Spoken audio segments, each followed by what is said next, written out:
సాయిరామ్.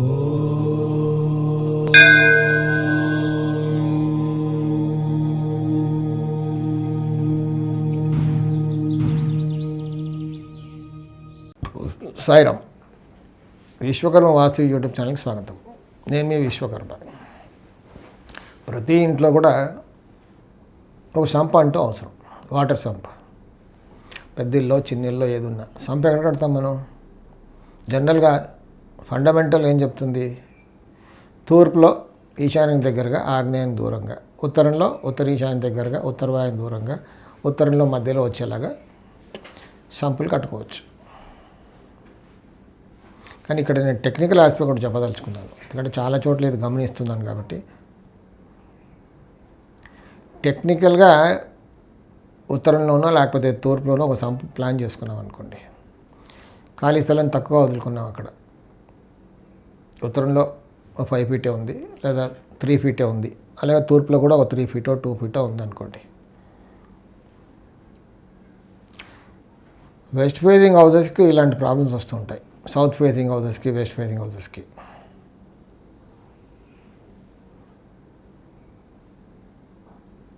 చిన్న స్థలాలకి, మరియు తూర్పులో కానీ ఉత్తరంలో కానీ 6 అడుగులు 8 అడుగుల స్థలం వదులుకోవడం కష్టం కాబట్టి ఎంతో కొంత ఒక మినిమం అంటే వాళ్ళకి మ్యాక్సిమం అయిపోతుంది 2 ఫీటు 1.5 ఫీట్ వదిలి చాలు కదండి అని వదిలేస్తారు. Open to sky.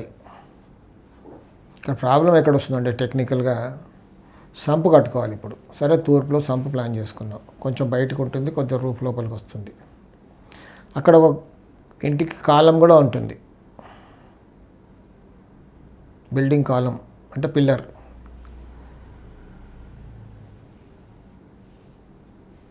అక్కడ భూమి గట్టి భూమి అనుకోండి, ఎంత డెప్త్కి వెళ్తాం మనం? ఒక 3-4 ఫీటో 5 ఫీటో వెళ్తాం అంతే. అక్కడే ఫుటింగ్ వేస్తాం. ఫుటింగ్ అయితే ఒక 2 ఫీట్ ఉంటుంది, తర్వాత కాలం. 4 ఫీట్ వెళ్తే 2 ఫీట్ 5 ఫీట్ వెళ్ళామనుకోండి కాలంకి మినిమం, బాగా గట్టిగా ఉంది నెల కాబట్టి. 5 ఫీట్ వెళ్తే 2 ఫీటు ఫుటింగ్, పైన కాలం. అంటే మిగతా ఉంది 3 ఫీటే. 3 ఫీట్ కాలం భూమిలోకి ఉంటుంది. పైన రోడ్ నుంచి పైకి తీసుకున్నాం కాబట్టి ఇంకొక 2 ఫీటో 3 ఫీటో పైకి అనుకున్నాం. మొత్తం టోటల్ కాలం లోపలికి ఉంది ఎంత? ఒక 5 ఫీటు. 3 ఫీట్ భూమిలోకి ఉంది. మనం భూమి కొంచెం రేజ్ చేసాం రోడ్ లెవెల్ నుంచి, ఇంకో 3 ఫీటు 6 ఫీట్ కాలం లోపలికి ఉంటుంది. సంపు కట్టుకోవాలి. సంపు డెప్త్ ఎంత తీసుకోవాలి? ఇప్పుడు ఇక్కడ ఆ సంపు కాలం సెంటర్లో వస్తుంది, అంటే హద్దుకి. ఫుటింగ్ లెవెల్ వరకు 6 ఫీటే ఉంది. సంపు మనం ఎక్కడి వరకు తవ్వుతాం?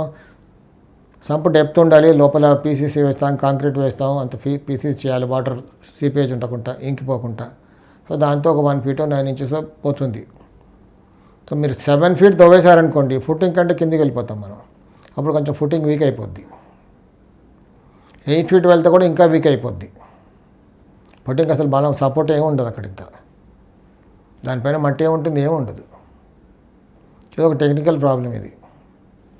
ఎప్పుడైనా సంపు కట్టుకునేప్పుడు కాలం పొజిషన్స్ ఇలా వస్తే ఉత్తరంలో కానీ తూర్పులో కానీ, అక్కడ సంపు దగ్గర వచ్చే కాలం 1-2 కాలమ్స్ ఉంటే మాత్రం వాటిని మనం సంపు కంటే కూడా మినిమం ఒక 3-4 ఫీట్ డెప్త్కి తీసుకోవాలి. ఇంకా ముందే సంపు ప్లాన్ చేసుకోవాలి, డెప్త్ ఎంత వెళ్తున్నాం. అంతకంటే మనం ఫుటింగ్ ఒక 3 ఫీటో 4 ఫీటో కిందికి ఉండేలాగా టెక్నికల్గా ప్లాన్ చేసి ఎక్స్కవేట్ చేసి కట్టుకుంటే అప్పుడు కొంచెం బిల్డింగ్ స్ట్రెంత్ అంటూ ఉంటుంది. లేకపోతే ప్రాక్టికల్గా తవ్వినప్పుడు అయ్యో ఫుటింగ్ వచ్చేసిందండి, ఇంకెక్కువ వెళ్ళలేము అంటే సరిపడే కెపాసిటీ ట్యాంక్ అక్కడ అవ్వదు. అన్ని లీటర్స్ రాదు అక్కడ. అన్ని లీటర్స్ రావాలని కిందికి వెళ్ళామనుకోండి, కాలం కాస్త వీక్ అయిపోద్ది. ఇది ఒక టెక్నికల్ ఆస్పెక్ట్, కొంచెం గమనించాలి. అందరు కట్టుకునే వాళ్ళు కూడా, కొత్తగా ఇల్లు కట్టుకునే వాళ్ళు ఇలా ఈ ఆస్పెక్ట్ గమనించి క్యాలిక్యులేట్ చేసి వేసుకొని కట్టుకునేప్పుడే ఆ కాలం అలా వేసుకుంటే ఆ ఫుటింగ్ అంత కిందికి ఉంటుంది కాబట్టి ఒక స్ట్రెంత్ అనేది ఉంటుంది. కొనుక్కునే ప్లాటు లేదా కొనుక్కునేసాం, తీరా చూస్తే వాస్తవం చూపిస్తే దోషంగా ఉందండి, మూలలని ఉన్నాయి, లేదా బాగా కంపల్స్కి తిరిగిపోయి 45 డిగ్రీస్గా తిరిగి ఉంది, ఇక కట్టుకోవడం కష్టం అంటే ఏం చేయాలి దాన్ని అక్కడ? లేదా దీనికి పోర్టు ఉంది, దక్షిణ నైరుతి పోర్టు, లేదా ఉత్తర వాయువ్యం పోర్టు, పశ్చిమ నైరుతి పోర్టు, లేదా తూర్పు ఆగ్నేయం పోర్టు ఉంది. అందువల్ల ప్లాట్ బాగాలేదండి, తీసేయాలి. వద్దు అన్నప్పుడు ఏం చేయాలి? అమ్మేయాలా? మనం కొనుక్కున్నాం, తెలియ కొనేసాం, తీరా వాస్తు చూపిస్తేనేమో వద్దు కట్టుకోకూడదు అంటున్నారు. ఇప్పుడు ఏం చేయాలి దీన్ని? అమ్మేస్తే ఎవరు కొనుక్కుంటారు?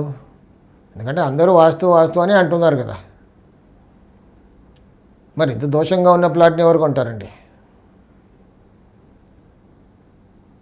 లేదు బాగున్న ప్లాటే కొనుక్కున్నాం, తీరా కట్టుకున్నాక ఇప్పుడు ఎదురుగా నుంచి ఒక పోర్ట్ వచ్చేసింది, తెలీదు అది వేరే లేఅవుట్, ఆ లేఅవుట్లో నుంచి మాకు ఒక పోర్ట్ వచ్చింది, ఇప్పుడు ఈ చెడు పోర్ట్ అంటున్నారు,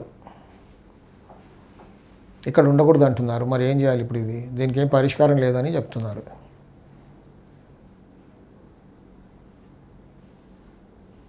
అమ్మేయాలా? అమ్మేసి ఎవరు కొంటారు? అమ్మేయడం ఎంతవరకు న్యాయం? మనం బాగలేదని అమ్మేస్తున్నాం, మరి వేరే వాళ్ళకి ఎలా బాగుంటుంది? ఇది ఒక పెద్ద ధర్మ సందేహం. నేను కూడా చెప్తుంటాను, ప్లాట్ బాగాలేదండి, మీరు ఉండకూడదు, అమ్మేయండి. చాలా ఈజీ కదా, అమ్మేయమనడం చాలా ఈజీ. అంటే వీళ్ళని తీసుకెళ్లారు కాబట్టి వీళ్ళని ఆ ఇబ్బంది నుంచి బయటపడమన్నాం అంతే. దాని మార్గం అమ్మేయడం, ఊరికే అలా వదిలేయలేం కదా, అమ్మేయాలి. అమ్మేస్తే ఎవరు కొంటారనేది డిఫరెంట్ ఇష్యూ. ఎవరికైతే కర్మ బాగాలేదో వాళ్ళు వచ్చి కొంటారండి. అంటే దశ ఎప్పుడైతే తిరిగిందో, చెడుగా మారిందో గ్రహస్థితి, వాళ్ళు అన్నీ తెలిసిన వాళ్ళు కూడా ఇలాంటి దాంట్లో చేయబెట్టేస్తారు. ఒక్కొక్కసారి వాస్తు పట్ల అవగాహన ఉంటుంది, అయినా సమ్ రీజన్ కొనేస్తారు. చీప్గా వస్తుందనో, లేకపోతే దగ్గరగా ఉందనో, రేపు ఇంకేదో చేయొచ్చానో, సంథింగ్ మొత్తం కొనేస్తారు. అంటే అక్కడ దశ. మనం ఎవరికి అన్యాయం చేయట్లేదు, ఎవరో దశ చెడిపోయిన వాడు వచ్చి కొనుక్కుంటాడు. మనం దాంట్లో నుంచి మన దశ బాగుపడుతుంది, అందుకే మీరు దాన్ని తీసుకెళ్ళి వాస్తు చూపించారు. దశ బాగున్నవాడే వాస్తు చూపించుకుంటాడండి. దశ బాగలేనాళ్ళు అక్కడే ఇబ్బంది పడుతూ ఉంటాడు, లేదా ఎవరెవరినో తెచ్చి చూపించుకుంటాడు, సరిగా చెప్పరు. దశ ఇంకా మంచి రోజులు మొదలవుతున్నాయి అనే వాళ్ళు నా దగ్గరికి వస్తూ ఉంటారు. గత 40 yearsగా ఇదే జరుగుతుంది. నా దగ్గరకు వచ్చాక ఇంకా అక్కడ తిరుగుంటుంది, బాగుపడతారు అందరు కూడా. అంటే నా గొప్పతనం కాదు, వాళ్ళ దశ మారింది అక్కడ కాబట్టి వచ్చారు. ఇన్నాళ్ళు మరి వాస్తు చెప్పించుకున్నామండి అంటారు, సరైన వాళ్ళు దొరకరు అక్కడ. అది సత్యం. అమ్మాయి వాడడం కూడా సత్యమే, అక్కడ కొనుక్కునే అతను కూడా దశ చెడిపోయింది కాబట్టి వచ్చి కొనుక్కుంటారు, అది సత్యమే. మనం అందులో నుంచి బయటపడాలి, అమ్మేసుకోవాలి. సరి చేసుకునే అవకాశాలు ఉంటే సరి చేసుకుని ఉండొచ్చు, లేదు ఎప్పుడు చెప్తాం అస్సలకి అక్కడ ఏమీ అవకాశాలు లేవండి అన్నప్పుడే అమ్మేమంటాం. కొన్నిసార్లు ఇలా కూడా జరుగుతుంది, అమ్మేమని ఒకరికి చెప్పాము, కొనే అతను కూడా నన్ను తీసుకెళ్ళి అదే ప్లాట్ చూపిస్తాడు, అదే ఓనర్ ముందు చెప్తాను వద్దు కొనొద్దని.